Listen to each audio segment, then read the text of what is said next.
Okay, so the video is about essentially, price fixing in the bicycle marketplace.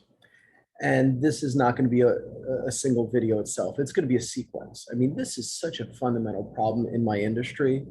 I can't even begin to share how absurd it is. I mean, and it's been going on, and I make fun of everybody. I'm the knucklehead who just says, y'all are just complete crazy. Why are you doing something that obviously doesn't work, has never worked for decades, and you keep doing it? And everybody tries to give the same irrational statements that don't make any sense, but this is going to be my first video referencing price fixing, and it's not really going to be focusing on the heart of the problem of the price fixing, because just so everybody knows, bike shops are like, they're horrible. I mean, the whole basis of a bike shop is to take money illegitimately from customers at the end of the day. And this whole concept of, support your local bike shop, which I learned when I was a kid, is the biggest scam on earth, because why am I supposed to, support somebody who's actually trying to manipulate the marketplace backdoor? It doesn't make any sense. And so I'll share a lot about this backdoor manipulation, price fixing, et cetera, in a more organic context in future videos. This video is going to be specifically denoted to my growth, my upbringing in the industry, and so it's not referencing the most recent stuff, which is really troubling, to be honest. So this is the beginning of the price fixing story. All right, so first of all, I started selling bike parts way back in the day. I think like 95, right? And I did it at math.temple.edu/yon. So like the Downtube was started on my, ~yon domain in the math department at Temple. It was kind of really shady, funny, but it was cool. Anyway, so I was selling bike parts, and then eventually I didn't really get in trouble for that, but I was about to get in trouble for that because you can't do commercial enterprises from an educational institution. And so I bought downtube.com in '96. It was really funny buying URLs back then. It was like the Wild West. You just called them with your credit card number, and that was it. And it was like, how do I know I own it? They're like, because we said so. I was like, do I get a receipt? No. Do you get it, any kind of number, reference number? No. It's like, how do I really know I got this? They're like, because I just told you.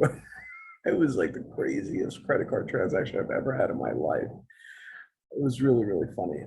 But anyway, so eventually I bought downtube.com, started, trying to sell bike parts online. And actually, let me talk about the beginning. This could be a good story. So I'll talk about the beginning, and then I'll talk about the complete nonsense of the bicycle industry later.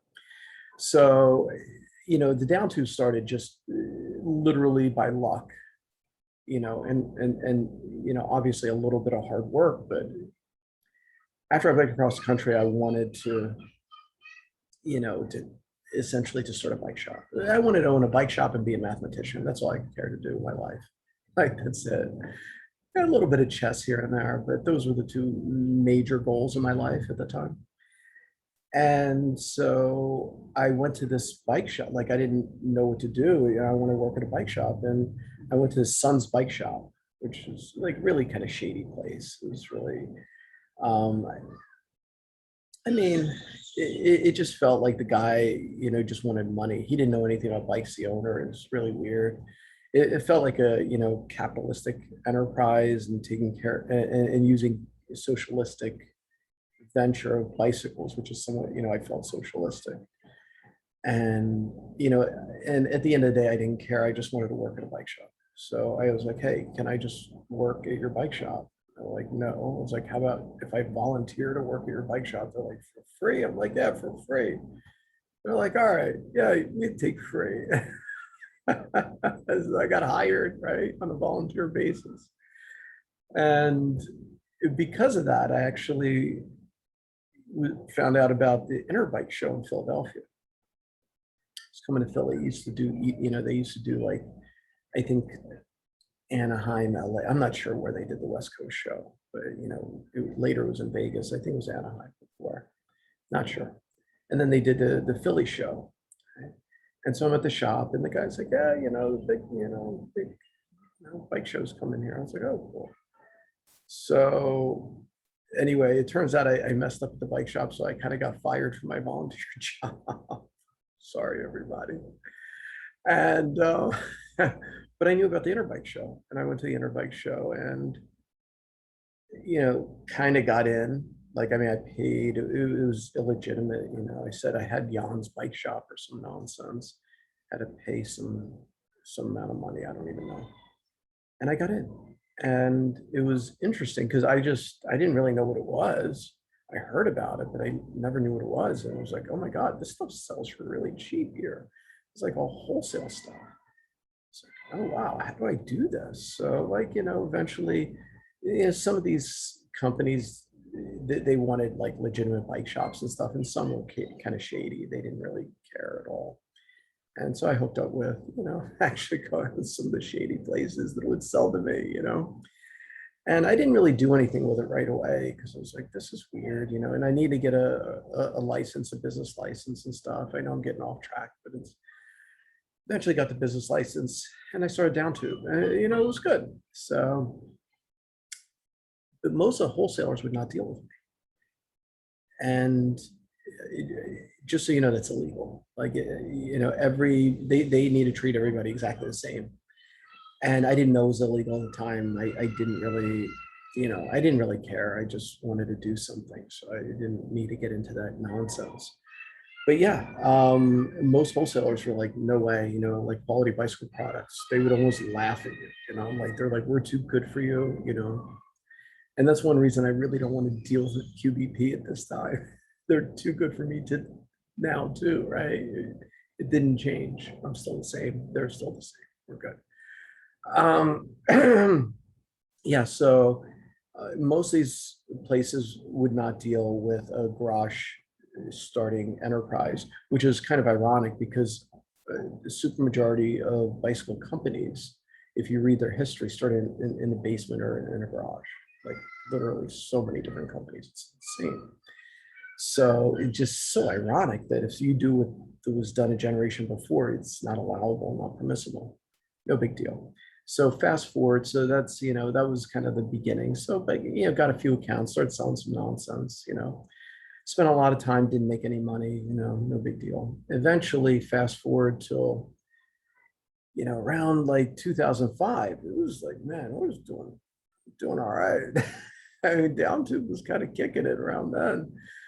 It was doing really well, knock on wood. I was still teaching at that time, but I mean, the Downtube was, it was crazy. It was really, really good. Yeah, financially speaking, it was actually a very profitable enterprise.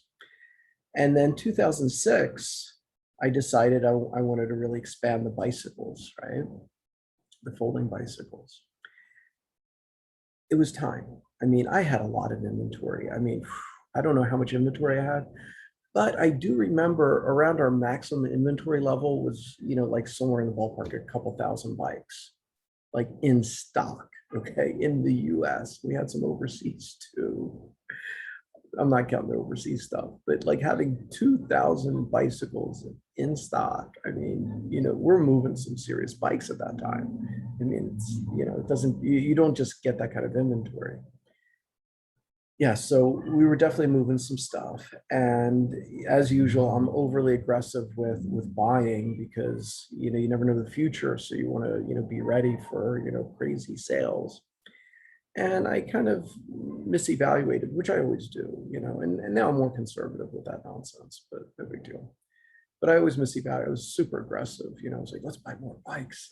I have money, let's buy more. I was always broke for like my entire time Downtube. I've been broke. It's so funny. I have like all these bikes, like literally way over because if you have foreign bikes and US bikes, it was way over 2,000 bikes. I must have had like, yeah, like upwards of 2,500 bikes in stock at the peak, and no cash ever. Yeah, have some cash, go buy some bikes, man. It's kind of wild, kind of wild. That's the way I rolled back then. Anyway, so no big deal. I thought it was a good idea. Let's get some dealers, and we're selling the bikes for cheap. I think we're selling them for like $299, which is crazy cheap. Competitive products with cassettes and suspension, all that jazz. You know, it was nowhere. It was like $500. So we were in the, and honestly, I think it was over 500, but let's just say 500. And we had better features like adjustable stems, adjustable angle stems, and stuff like that. So everything was adjustable and universal parts. So we had some good selling points, all aluminum, high quality parts throughout. I thought we did pretty good, you know. And I want to go to the show. I hired a bunch of people, hired a couple models. You got my friend Paul, who's like the most knowledgeable bicycle person that I actually hang out with. I mean, this guy, like, you know, I think I know a couple things about bikes. I do know. And honestly, I know a decent amount at this point because I'm older. Whew, Paul knows 100 times more than I do. So I love hanging with Paul. It's like, Paul, you're coming to Interbike because we got to sell some bikes, man, you know? So we got the whole crew. We had like tons of bikes. We had some problems shipping bikes. I had a customer in Vegas who had bikes. He loaned me like 2 bikes because we were down bikes. So I took his bikes. He's like, you can have them for the show. It's like, okay, I'll take them. I'll take what I can get, man.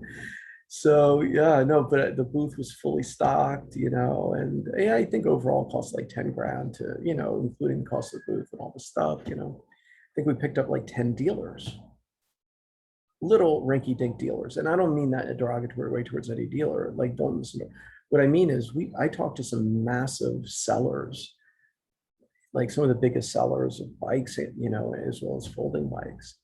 And they all refused to work with us. And it didn't make any sense because my whole concept was to be competitive. So we're selling these bikes that are normally at 500 and up, we're selling for $300. I didn't want any mistakes. So our booth was stocked. We had tons of stuff. We had pretty girls. We had pretty bikes. We had, everything was nice. We had literature, really good literature. I had it really professionally done. I didn't want any mistakes. And the pricing, I gave like 40-point margins, right? And normal in the industry at that time on bicycles was 30 to 35. On entry-level bikes, it's higher now today, but not at that time. And just, you know, to make it clear to everybody, if I was selling these bikes for $300 and I was giving 40-point margins, just so everybody understands, I made zero. I mean, I literally walked out with maybe $1 to $5 or some nonsense, you know, on a sale. It was absurd. And it's no problem because, you know, we're looking to grow, you know, so establish a brand, no big deal. Picked up like 10 of these little dealers, like really, really little dealers. I'm like, what's crazy, you know? I couldn't understand why we weren't signing up dealers left and right because, you know, we were right next to Montague and our stuff was like cheap and Montague's was like twice as expensive, bigger, bulkier, heavier. Montague stuff is, I actually like Montague now, but back then it was kind of a little shady, to be honest. Their bikes, they just, when they folded, they were just huge. Right. And it's like they were like for the army. Yeah, well, if I'm in the army, I'll go get a Montague. But you're not in the army, probably pass on those. You know what I mean? I think they have a better folding dynamic now, which is nice and no big deal. But yeah, back then they were just really like big. I mean, I had somebody went on a train with a Montague, folded it up, and you couldn't get on the train. It was just so huge. It was crazy. So I consider them non-competitive. And we actually had shootouts with, like, if somebody evaluated our bike versus their bike, and they were like, it's not even competitive. I mean, their bike is just too huge. It's not even large, it's huge when folded. And so it didn't make any sense to me because, you know, I figured we would just take all the Montague dealers and, you know, the Dahan. I mean, we were so much more price competitive than Dahan. And we got nothing, right? And then there was this one moment, and this guy kind of made things a bit clear for me. So this guy was a big time seller in California. I think he had a shop in LA, right? And so he used to sell like crazy numbers of bikes, you know, thousands of bikes a year kind of thing. Huge store, great reputation, been in business forever. Really, really, really nice guy. I'm talking to him. He's like, wow, I love your bikes. He's like, these are awesome. You know, and he said this, I didn't like, you know, ask for that. And he very generous, nice guy. And he's like, how much are they retailing for? I'm like, $300. He's like, oh my God, this is great. How do you do it? It's like, yeah. And then he's like, what's your margin? I'm like 40 points, 40-point margins. Wow, this is unbelievable. This is, you know, nobody here has anything close to this. So I'm like, let me get your information so I can sign you up to be a dealer. And the guy says, oh, I don't want to be a dealer. It's like, why don't you want to be a dealer? You just said we have good bikes, we have excellent retail pricing, and we have great wholesale margins. He's like, listen, and this guy's great. He's like, listen, if I bring your stuff into my store, it's so ridiculously competitive. My customers are going to expect the same level of efficiency from the other vendors, which is never going to happen. We don't want anything to do with you. I love what you're doing. I think it's cool. I think it's neat. I think it's awesome. I encourage you to keep doing it. We have no interest in dealing with you. And I want everyone here to understand that was essentially what happened at the trade show. This guy actually said it, but everybody else kept it to themselves, because I did talk to so many, big market bike dealers, and they were like, whoa, whoa, whoa, and they just took off, never came back. And I couldn't understand. I'm like, why haven't these guys come back? Well, they don't want to be efficient. Okay, that's the answer. They want to be inefficient. And if you give somebody, a choice, it's really funny stuff. If you give a bike shop, these bikes that are $300, let me tell you what's going to happen. Like this is how it works. They're going to sell the bikes, and they're going to be like, we can make more money if they sell for $400. So they're going to call the company, say, you got to sell these for 400, you got to sell them for 400. And eventually they keep nagging them. And so these companies raise the prices. And at the end of the day, no one trusted us because we were, an internet company that was new at the time, somewhat new at the time. And so there was a lot of fear, intimidation. Oh, we're going to take over the market, which we didn't. But the internet did take over the market. It wasn't us, right? It took over the established brands. It's kind of funny. I'm going to make some really good videos about the market itself. It's going to be kind of cool. The fear has created a problem at the core of what bike shops do. In the Trek, Specialized, and Giant are selling online direct to consumers, and are kicking their dealers out in many cases, going direct, buying up bike shops. If not, they're essentially like just bankrupting bike shops in many cases, literally. The fear of the unknown, which was kind of us, has allowed the established vendors to just completely, run havoc on these bike shops today. And I don't have too much sympathy for any of these individuals. I mean, like, just none of it. I think it's all a farce. I think the big companies are a farce. I think the bike shops are a farce. And I should probably make like 10 videos talking about the extreme contradictions and just nonsense, anti-competitive nature that is fundamental to the industry I've been in for decades at this point. It's just so fundamental. But so what I shared is, there's a price fixing at this level, like if somebody's going to be competitive, they're going to like, no, no, no, no, no. Now, and if somebody does enter, let's just say, at a competitive level, the forces are, you got to raise your prices so we make more margin. Like this is what bike shops do to their end consumers. They don't ask, oh, you got to give us a better deal so we can, bring more value to our customers. Bike shops encourage companies to always increase the price and to make sure that that price is uniform for everybody. So everybody increases the price. So the customers are screwed. These are the conversations I have all the time with the vendors. I'm actually still a Dahan dealer. I'm cool with the Dahan distributor. Actually, I've been friends with him forever. And it's funny, these are the conversations that go on behind the scenes, very interesting. Yeah, but this is a topic that has created a lot of frustration for myself in so many ways. So yeah, I'm gonna make some videos. Thank you. Bye.